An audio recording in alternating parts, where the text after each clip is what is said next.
오신 예수님의 모습을 보았습니다. 빌라도는 예수님이 죄가 없다는 그 사실과 예수를 죽여달라는 그런 사람들의 요구 가운데 고민합니다.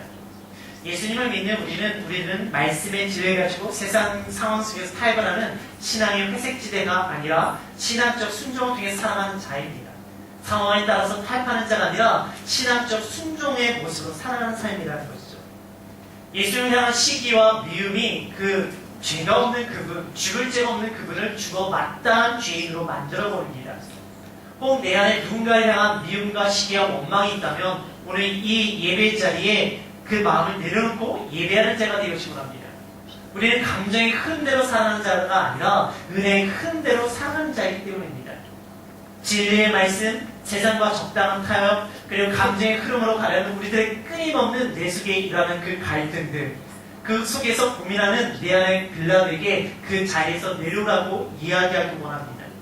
그 선택의 고민과 그 결과의 책임에 대한 그 자리로부터 벗어나고 싶어하는 그 빌라도에게 이제는 그 자리에서 내려오고 그 자리를 나의 왕이신 예수 그리스도, 나의 판단자시며 나의 책임자이신 예수 그리스도께 그 자리를 내어드리고 우리는 예수님의 말씀대로 살아갈 때 그분께서 책임져 주신다는 믿음으로 살아가기 원합니다. 오늘 이 시간 그 믿음 있게 내 삶의 자리에서 내 삶의 법정에서 오직 주님의 뜻만이 이루어지는 주님의 역사라는 저와 여러분들이 되어지기를 주님의 이름으로 축복합니다. 오늘의 본문의 말씀은 십자가상에서 예수님을 바라보며 반응하는 무리들의 모습이 기록되었습니다. 먼저 예수님을 향해서 슬피 우는 무리들이 있고요. 또한 예수님을 향해서 조롱하는 무리들이 있고 또한 예수님을 향하여 나를 기억해달라고 하는 강도의 모습이 있습니다. 그들의 모습을 통하여 주님께 주시는 메시지를 오늘 듣고자 합니다. 우리 27절에서 30절까지의 말씀입니다. 27절에서 30절입니다. 시작.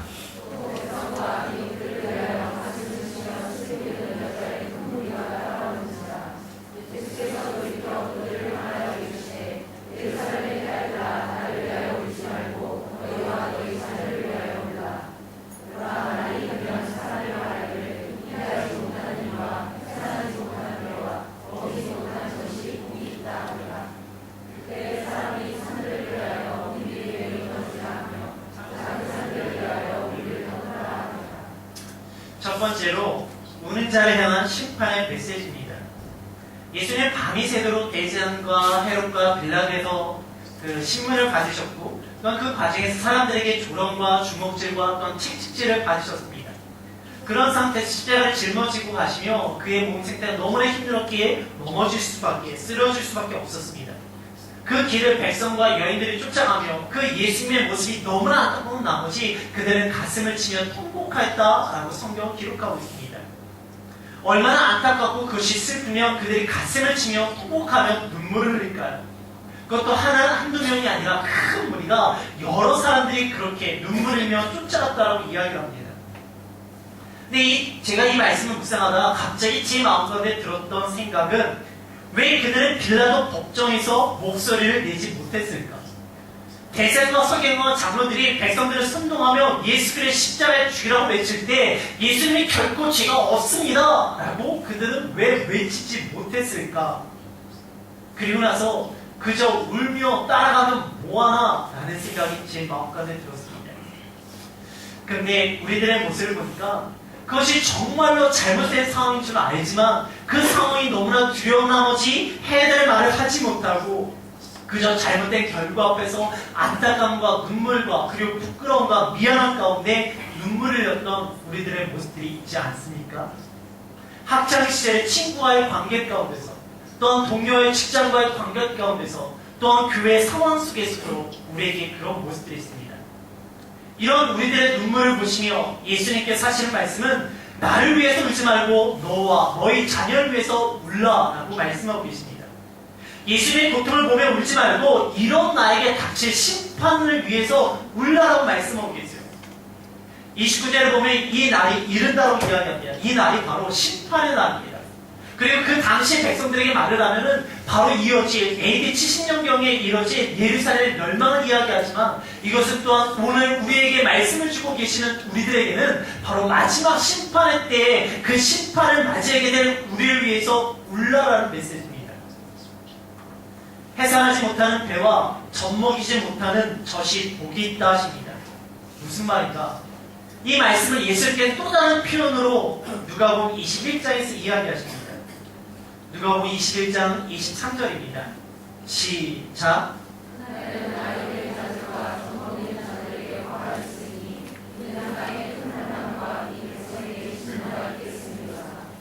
예수님의 21장이 마지막 때에 대해서 이야기하십니다. 그래서 그 마지막 때에 화를 받는 자에 대해서 이야기를 하는데 그것이 아이된 자들과 젖먹이는 젖이 화가 있다고 말씀하시고 오늘 본문의 말씀 가운데는 해산하지 못하는 배와 젖을 먹일 수 없는 그 젖이 오히려 복되다고 말씀하고 있어요.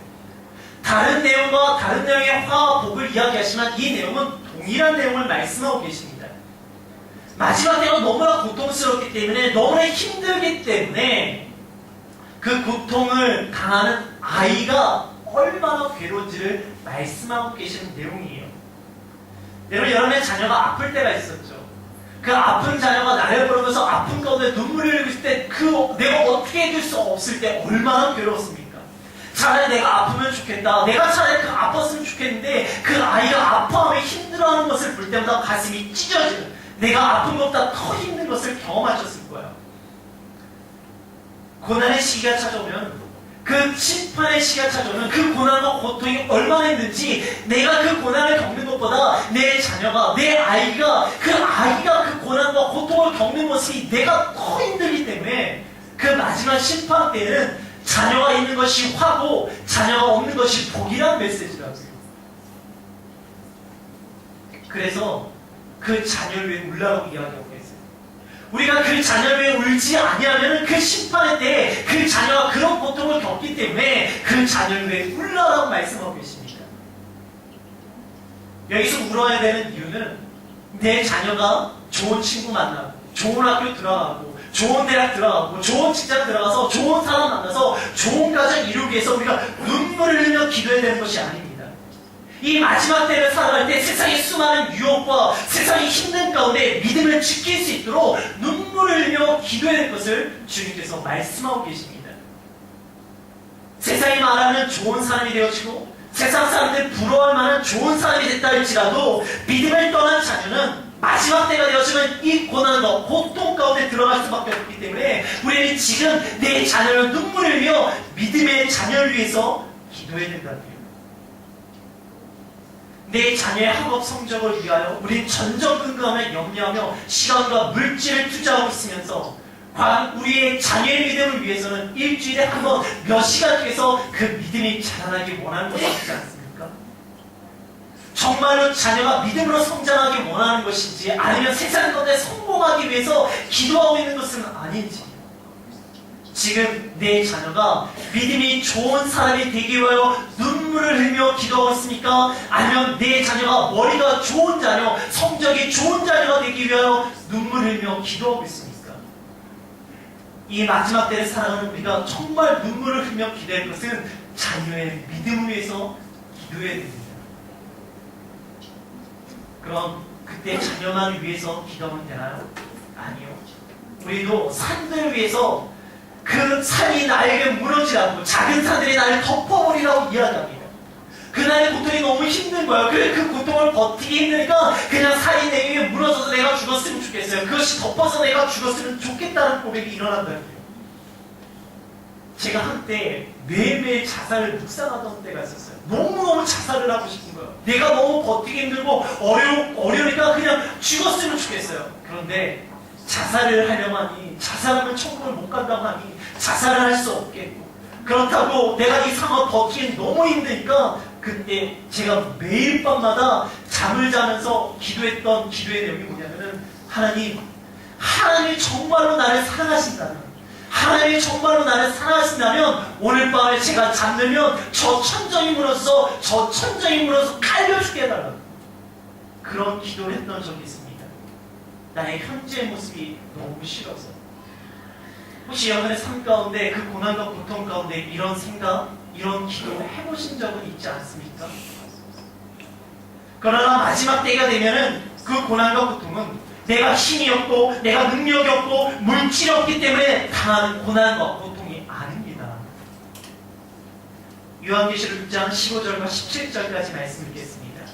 시작.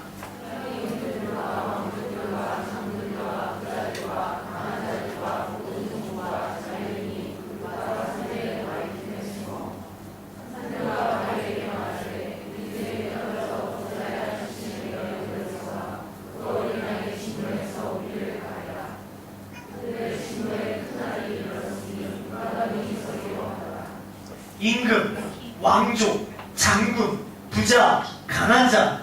우리는 지금 내가 이런 자가 되기 위해서 열심히 살아가고 있지 않습니까? 그리고 내 자녀가 이런 모습이 되기 위해서 열심히 그 아이들에게 시간과 투자와 그리고 격려하고 있는 모습이 있지 않습니까? 그런데 그것에 믿음이 없다면 이런 본문을 우리가 경험하게 되어진다. 우리의 십자가를 지고 가시며 고통스러워하시는 예수를 보면 눈물을 흘릴 때가 아니라 세상의 짐과 세상의 욕망 가운데 눌리며 힘들어하고 있는 나와 네 자녀를 위해서 눈물을 흘리며 기도해야 되겠다는 겁니다. 마태복음 16장 24절입니다. 시작. 예수께서 제자들에게 이르시되 누구든지 나를 따라오려거든 자기를 부인하고 자기 십자가를 지고 나를 따를 것이니라. 십자가를 지고 가시는 예수님을 보고 눈물이 흘리는 것이 아니라 나도 그 십자가를 지고 예수님을 따라가기 위해서 우리가 눈물을 흘려야 된다고요. 그것이 뭡니까? 자기를 부인하는 것이라 말씀하고 계십니다. 이 세상의 욕망과 내 뜻과 내 방법과 내 경험대로 살려가는 그 모습에서 주님께서 그것을 꺾으시고 오직 주님께서 원하시는 뜻으로 그것을 살아갈 때 그것에 진짜 자유와 누림과 하나님의 인도하심이 있다는 것을 믿으며 따라가는 것. 그것을 믿으시나요? 여러분, 주님의 나를 부인하고 이 세상의 방법이 아닌 하나님의 뜻으로 십자가를 짊어지며 따라가는 것, 그것의 자유와 누림과 그리고 하나님의 보호하심이 있다는 것을 믿으십니까? 그게 믿음이에요.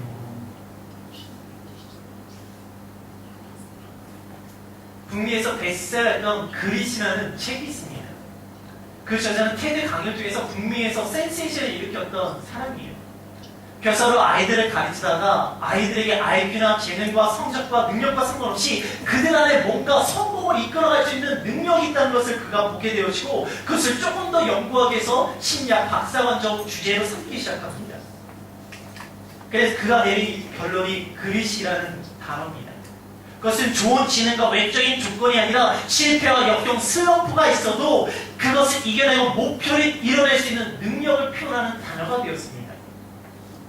그로스 성장, 리질리언스 회복력, 인스트림 모티베이션, 내재적 동기, 터널서키, 끈질기 그것의 줄임말, 그 앞자를 꺼내서 그릿이라는 새로운 신조어를 만들어냈습니다.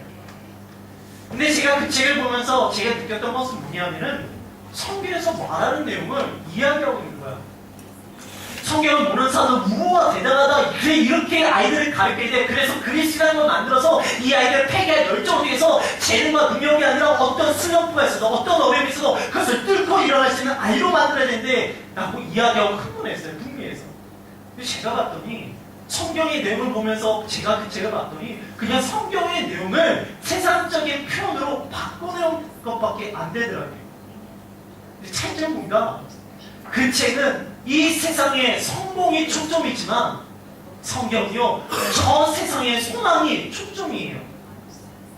우리 인생의 목적이 성공이라고 한다 할지라도 그래서 내가 왕이 되고 왕족이 되고 부자가 되고 강한 자가 됐다 할지라도 결국 그 모든 것은 심판 앞에서 무너질 수밖에 없습니다.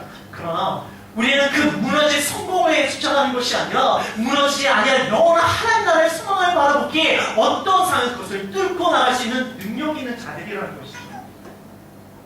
그 소망이 바로 이 땅의 문제도 우리로 하여금 뚫고 나아갈 수 있게 만듭니다.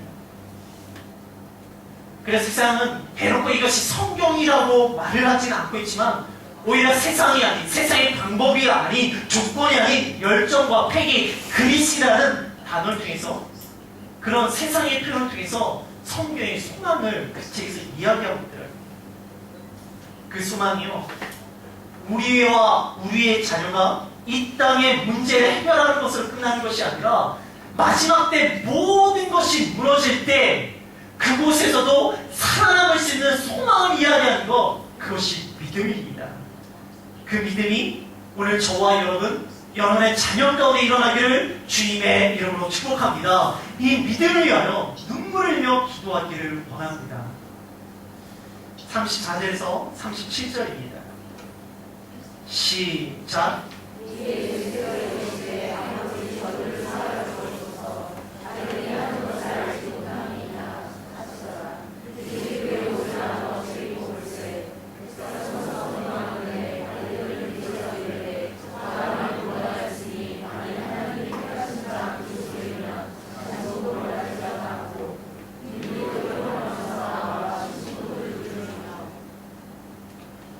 두 번째는 조롱하는 자를 향한 용서의 메시지입니다. 예수를 향한 조롱하는 무리들이 있습니다. 너가 만일 그리스도며, 너가 만일 하나님의 사람이라며, 너가 유대인의 왕이며 다른 사람 구원하지 말고 너부터 구원해봐 라는 이야기를 합니다. 우리 마태복음 27장 41절에서 43절을 보도록 하겠습니다. 시작.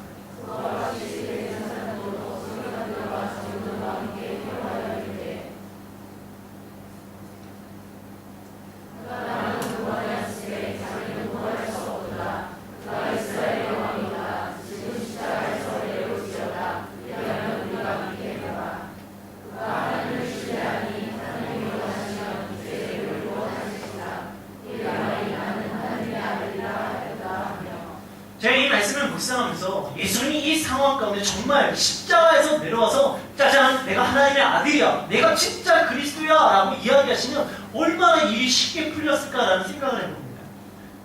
여러분들 그런 생각 해보지 않습니까? 그냥 거기서 죽는 게 아니라 정말 거기서 짜잔 하면서 내려와가지고 너희들 나한테 뭐라 했지? 그래 막 응징하시는 거야 그 사람들을. 그러면 그 사람들 벌벌 떠나서 엎드려지지 않겠냐고. 내가 그리스도야, 내가 하나님의 사람이야, 이러면 일이 진짜 쉬울 텐데. 누가복음 4장 9절에서 12절입니다. 시작.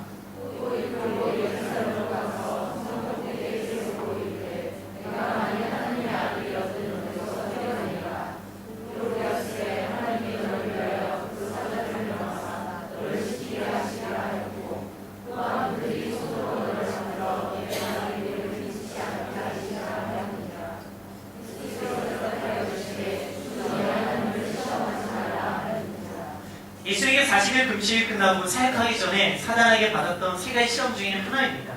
너가 하나님의 아들인 것은 뛰어내려라. 그러면 하나님이 너를 위하여 너를 지키게 하시겠다는 그때 예수님께서 주너의 하나님을 시험하지 말라라고 대답하십니다. 이 말은 뭐냐? 나의 뜻을 위하여 하나님이 이용하지 말라는 거예요. 나를 위하여 하나님이 이용하지 말라라는 거예요. 이 시험과 유혹, 이 유혹은, 이 시험은 예수님이 사역하기 전에 모든 시험이 끝난 것이 아닙니다. 이 마귀의 시험이 끝나고 나서 성경은 이 구절을 어떻게 정리하고 있는가? 누가복음 4장 13절입니다. 시작. 모든 시험을 당하며 얼마 동안 떠났다는 거예요. 그러니까 이 시험이 끝난 것이 아니라 마귀는 끊임없이 예수님께 다시 돌아올 것을 이야기하고 있어요.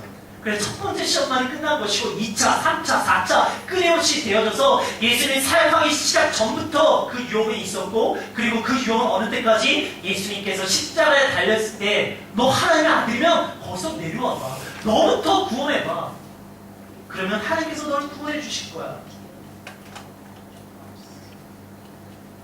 예수님이 사역하기 시작 전에는 사단이 예수님을 그렇게 유혹했다면 지금 이 상황에서는 대제사장과 서기관과 장로들이 예수님을 향해서 이 사단의 이야기로 유혹하고 있습니다. 또한 이 시대 가운데 우리를 통해서 끊임없이 하나님을 이용하고 너가 원하는 대로 너를 위하여 하나님을 이용하는 유혹과 그 유혹 가운데 넘어지고 있는 우리들의 모습이 있습니다. 마귀는 우리로 하여금 끊임없이 너를 위해서, 너의 필요를 위해서 하나님을 마음껏 이용하라고 유혹하지만, 성경은 특별히 우리가 요즘 묵상하고 있는 그 민수기는 너가 하나님을 위하여 순종하며 헌신할 것을 이야기하고 있습니다. 예수님의 선택은 뭔가요? 자신이 능력이 없어서가 아니라 자기 하나님의 아들이 아니기 때문이 아니라 하나님의 뜻을 이루기 위하여 예수님은 순종하며 헌신하며 십자가에서 내려오지 아니냐 하십니다. 이런 순종을 하고 있는데 옆에서 누가 조롱을 한다면 얼마나 화가 날까? 근데 예수님께 그런 자들 향하여 보시면 예수님께 고백하시는 것은 34절에 아버지 저들을 용서해 달라. 자기들이 하는 것을 알지 못한다라고 이야기합니다. 예수님의 용서의 대상이 누구입니까? 예수님 구원하기 위해서 십자가에 죽으시는 대상은 누구입니까? 누구를 용서해 주기 위해서, 누구를 구원하기 위해서 그 조롱을 받으며 하나님의 아들이신 분께서, 그 모든 능력이 가지신 분께서 그 십자가에 내려오지 않고 그저 십자가에서 연약한 자로 죽어가십니다. 내가 치러야 될 죽음의 대가를 예수님께서 대신 치르시고 죽으셨다. 우리가 잘 알고 있는 내용이고 자주 들었던 내용입니다. 그런데 이것이 나에게 어떤 의미가 있습니까? 많은 분들한테 이것이 어떤 의미가 있냐고 물어보면 감사합니다. 은혜입니다. 자유입니다. 나를 사랑하십니다. 라고 이야기합니다. 맞아요. 근데 하나님께서 나를 사랑하시는데 어떻게 사랑하시는가? 나를 있는 그대로 사랑하신다는 메시지예요. 내가 변화되어 것이고 내가 예수님을 따르고 예수님을 위해서 내가 뭔가를 헌신하고 있기 때문에 그런 나를 위해서 용서를 하시기 위해서 그런 나를 위해서 구원하시기 위해서 예수님께서 십자가에서 내려오지 않으신 것이 아니라 조롱하고 놀리고 예수님도 모르고 하나님도 모르고 내 마음대로 살아가고 있던 나, 죄가 죄인지도 모르고 그 죄가 죽을지도 모르겠던 나를 위해서 예수님께서 그 사람을 용서하기 위해서 그 사람을 구원하기 위해서 십자가에서 내려오지 않고 계시다고. 예수님의 용서, 예수님이 나를 위해 죽으신 것은 그 사건은 변화된 나를 위해서 죽으신 것이 아니라 죄가 죄인지도 모르고 있던 나를 위해서 죽으셨다. 내가 이렇게 하면 하나님께서 나를 사랑하시겠지 그게 아니라 그대로의 나를 하나님께서는 사랑하신다. 지난주 금요일 PTA 본문을 좀 보셨나요? 민수기 7장 10절에서 83절까지 되어 있습니다. 묵상하시다 혹시 그냥 스킵 하신 분들이 있지 않으신가요? 뭐야, 똑같은 내용의 반복, 헌물, 소재, 향, 번제, 속죄제에 끊임없이 반복되어지는 모습들, 이것이 73절이나 기록되어 있습니다. 아니 하나님 이렇게까지 해야지만 하나님께서 우리의 예배를 받으시나요? 아니요. 그렇게까지 해도요 하나님이 우리의 예배를 받지 아니하시고 우리들의 허물과 우리들의 죄악과 여전히 우리 가운데 깨어진 모습이 있기에 그런 헌신과 그런 헌물을 드려도 예수님 끊임없이 우리에게 번제를 요구하시고 속죄제를 요구하시고 화목제를 요구하십니다. 왜? 죄가 끊임없이 있기 때문에, 하나님과 관계가 끊임없이 깨어져 있기 때문에. 우리가 아무리 어떤 행위를 한다 해도 하나님의 보시기에는 그것이 거룩하고 무르울 수가 없습니다. 인정받기 위해 이렇게까지 한 것이 아니라 사실은 있는 그대로의 나의 모습을 받아주시고 이런 죄인을 사랑해주던 그 은혜가 있기 때문에 이렇게까지, 아니요 이건 더 이상 하고 싶은 게 은혜를 아는 자의 삶이라고요. 은혜를 알기 때문에 그런 거 하지 않아도 됩니다. 아니라고요. 나를 봐주신 그 은혜를 내가 알기 때문에 이렇게까지만 하는 것이 아니라 이거 더 이상 하고 싶은 마음으로 살아가는 삶, 그게 은혜를 아는 자, 은혜를 누린 자의 모습입니다. 우리의 삶 가운데 하나님께서 이런 나를 사랑하실까? 나의 죄된 모습, 말씀대로 살지 못한 나의 모습, 유혹 가운데 무너진 나의 모습을 보면서 과연 이런 나를 하나님께서 사랑하실까? 그래서 하나님의 사랑이 느껴지지 않고 하나님께 버림받고 하나님께 나아가기 힘들 때가 우리 가운데 있을 때가 있어요. 그러나 하나님의 사랑은 내가 그보다 더 죄한 더 심한 죄, 그리고 그 죄의 결과뿐만 아니라 죄의 열매뿐만 아니라 그 죄의 뿌리에서부터 하나님을 알지 못하고 하나님이 누군지도 못하고 하나님의 말씀이 뭔지도 모르고 그저 예수 그리스도 믿는 자를 조롱하고 비판하고 놀리고 성경책을 찢어버렸던 그때에도 하나님은요 그런 내 모습을 사랑하셔서 그런 나를 용서하기 위해서 십자가에서 결코 내려오지 아니하시고 거기서 모든 조롱과 사람들의 비판과 웃음거리를 참으시며 그런 나를 용서하시고 그런 나를 있는 그대로 사랑하신 분이 바로 예수 그리스도의 사랑, 하나님의 사랑이라고.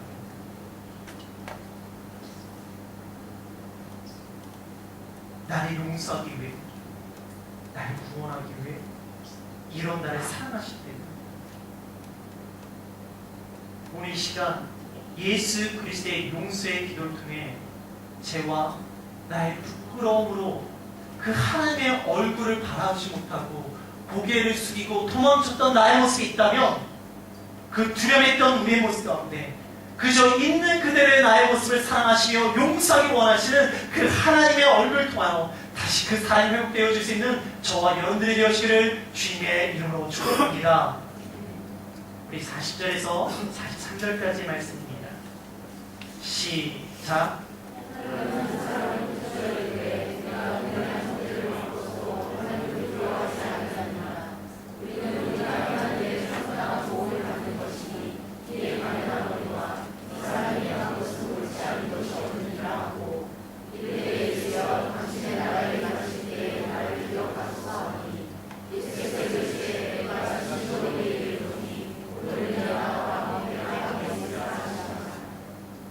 세 번째 메시지는 간구하는 자를 향한 낙원의 메시지입니다.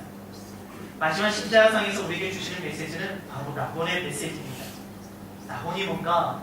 그럼 천국과 뭐가 다른가? 이 낙원이라는 단어는 파라데이소스라는 헬라어입니다. 이 단어는 우리에게 익숙한 파라다이스의 어원이 되어집니다. 이 낙원이라는 헬라어는 페르시아의 정원, 그 동산에서 유래되어진 단어입니다.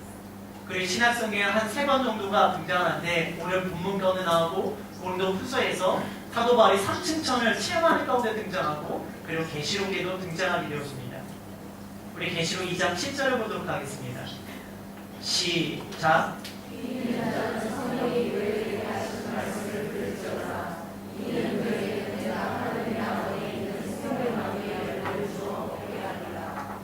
창세기에 기록된 그 에덴 동산, 그래서 우리가 선악과를 먹었던 원죄 중에서 에덴 동산에게 쫓겨났던 아담과 하에게 금지됐던 것이 무엇인가? 그게 바로 생명나무였습니다.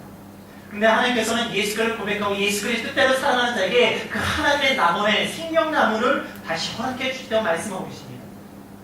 나무를 천국과 분리하고 하는 시각도 있습니다. 그러나 나무는 에덴 동산의 회복이며 하나님의 다스림과 통치에 이루어지는 하나님의 동산, 새로가 땅, 바로 천국으로 이야기합니다. 나무의 메시지를 듣는 사람은 십자가의 형을 당하는 그런 죄인입니다. 오늘의 본문에서는 그 죄인을 행악자로 표현하고 있고 마태복음에서는 그를 강도라고 표현하고 있습니다. 행악자가 강도가 십자가에 처형을 받는다. 그것은 단순 행악자, 단순 강도가 아니라 아마 살인감도 그 이상의 더 흉악한 죄를 저질렀던 자가 바로 오늘 본문에 등장하는 자입니다. 여러분이 생각하기에 이 낙원의 메시지는 그래도 겉으로는 좀 하나님을 향한 열심이 있고 율법을 알고 있고 종교를 열심히 하고 있던 대제사장과 서기관과 장로들에게 선포되어지는 메시지가 아닐까요? 아니면 그들이 좀 겉으로 보고 가식적이기 때문에 그러면 지금 예수님의 십자가를 짊어지고 가는 모습을 보며 눈물을 흘리는 그 무리들을 위해서 주어지는 메시지가 이 낙원의 메시지가 되어질 거 아닌가요?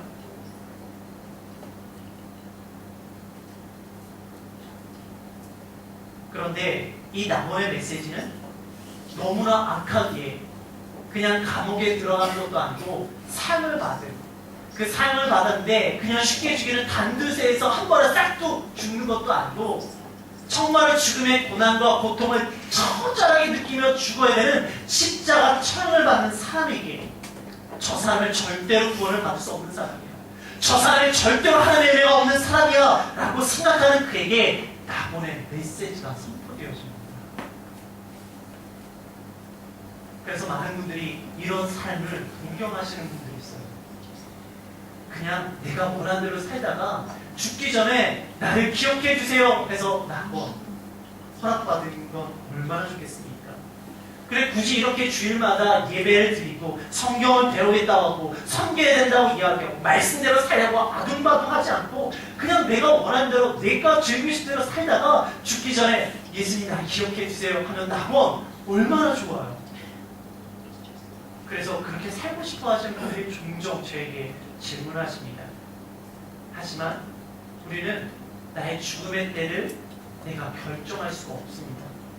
내가 언제 어떻게 죽음을 맞이할지 우리는 알지 못합니다. 두 번째로 죽기 전에 만나는 예수 그리스도 귀하죠.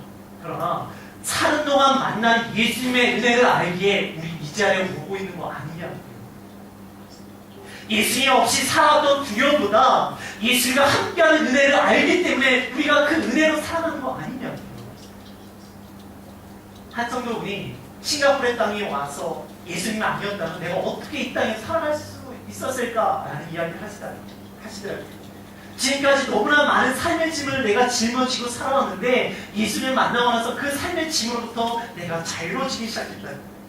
그래서 지금 만난 것도 참 감사하지만 조금 더 일찍 만났다면, 누가 나에게 조금 더 먼저 예수를 알렸다면 그것이 얼마나 좋았을까. 여러분, 이 강도를 부러워하지 마시고 지금 예수님과 함께하고 있는 은혜를 누리기 원합니다. 그런데 어떻게 행악자가 낙원의 메시지를 듣게 되는가? 그에게는 세 가지 모습이 있었습니다. 40절에 하나님을 두려워하여 죄를 고백합니다. 42절에 하나님 나라를 고백하고 그리고 나서 그 나라에 들어가기 위해서 자기를 기억하게 해달라고 예수님께 강구를 합니다. 지금까지 내 종교의 열심을 통해서 그의 성경의 지식을 가지고 있는 대제사장과 장로들과 서기관 같은 모습이라 할지라도, 내가 십자가를 짊어지고 가시는 예수님 향해서 폭풍 눈물과 콧물을 흘릴 수 있는 그런 사람이라 할지라도, 그런 종교적인 열심으로 그 예수님을 향한 안타까운 마음으로 인해서 우리에게 낙원의 메시지가 허락되어지는 것이 아니라고요. 낙원의 허락은 비록 지금까지 내가 사람들이 바라보기에 그 인생이 악하고 죽어 마땅히 했다 할지라도 하나님을 두려워하며 자기의 죄를 고백할 때, 그리고 하나님의 나라를 바라보며 나의 모습으로 하나님의 나라에 들어갈 수 없게, 오직 당신이 아니면 내가 들어갈 수 없기 때문에 그 예수님께 나아가는 그 고백이 있을 때 그 고백 가운데 나오는 것이 바로 낙원의 메시지, 구원의 메시지입니다. 여기 있는 우리 모두는 이 강도 같은 죽을 죄로 인해 죽을 수밖에 없는 인생입니다. 그 죽을 수밖에 없는 그 인생이 하나님을 두려워하여 자신의 죄를 고백하며 하나님 나라에 들어가고 싶지만 이런 내 모습은 결코 들어갈 수 없기 때문에 오직 예수 그리스도 당신 아니면 내가 들어갈 수 없다는 고백으로 나아갈 때, 그가 지금까지 어떤 삶을 살았던 간에 그 삶과 상관없이 주어지는 것이 바로 낙원의 메시지입니다. 이 죽을 죄는 세상의 법의 기준이 아니라 이 세상을 만드신 하나님의 기준에 따라 하나님 앞에서 그 죄로 죽을 수밖에 없는데, 이런 날을 위해서 예수 그리스도를 통해 은혜의 낙원의 메시지를 듣게 되어집니다. 그 은혜는 하나님 앞에서 죄에 대한 두려움으로 죄를 고백하고 하나님 나라의 소망이 있는데 그 나라에 들어가고 싶을 때 당신 아니면 내가 그곳에 들어갈 수 없다는 고백 가운데 오직 예수 그리스도의 은혜로만 된다는 것을 믿는 자에게 주어지는 메시지입니다. 내가 세상의 법이 아니라 세상을 만드신 그 하나님의 법의 기준으로 내가 죽을 수밖에 없는 죄인이라는 것을 고백하시나요?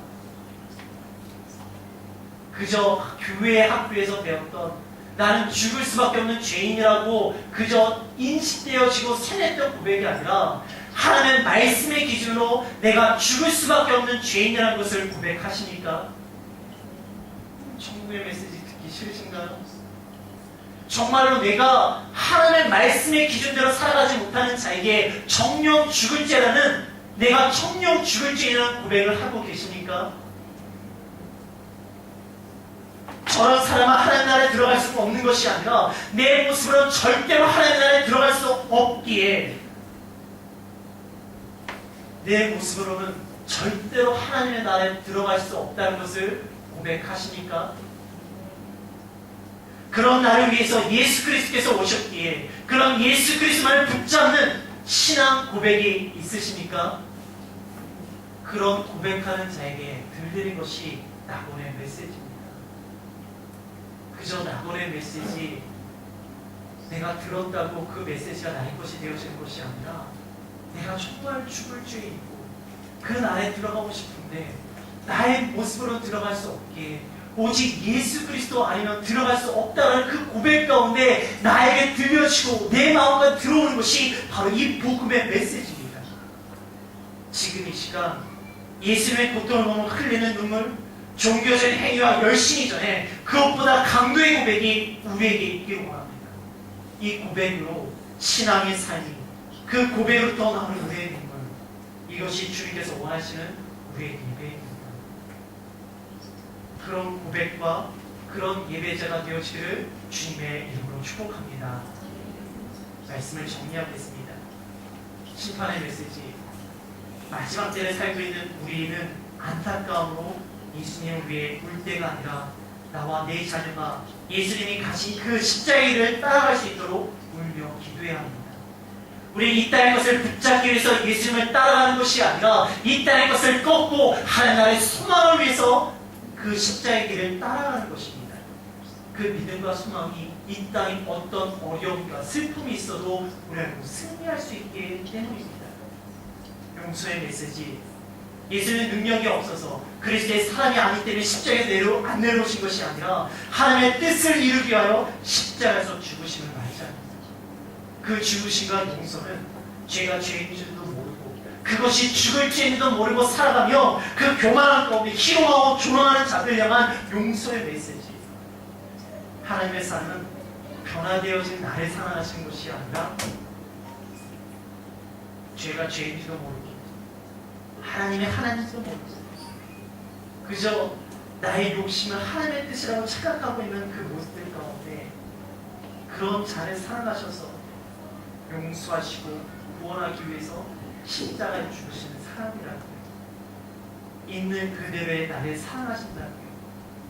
사랑받고 인정받기 위해서 이렇게 숨기는 것이 아니라 있는 그대로의 나의 모습을 받아주고 사랑하시기 때문에 이렇게까지, 아니 이거 더 이상 섬기고 싶고 나아가고 싶은 것이 바로 은혜를 알고 은혜를 경험한 자의 삶입니다.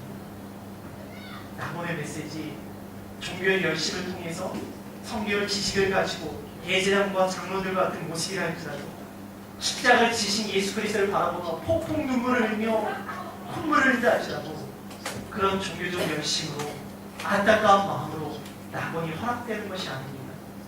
하나님을 두려워하기에 하나님 앞에서 나의 죄를 고백하고 하나님 나라의 소망이 있기에 그 소망으로 예수님께 나아가는 자에게 허락되어지는 것이 바로 낙원의 메시지입니다. 그런 자에게 주어지는 낙원의 메시지는 종교적 행위가 아니라 믿음의 삶이 되어지고 안타까움의 눈물이 아니라 은혜의 눈물이 되어집니다. 오늘 이 시간 그 믿음의 삶과 그 은혜의 눈물을 고백하는 예배자가 되어지기를 주님의 이름으로 축복합니다. 이제 우리 함께 찬양하는 동안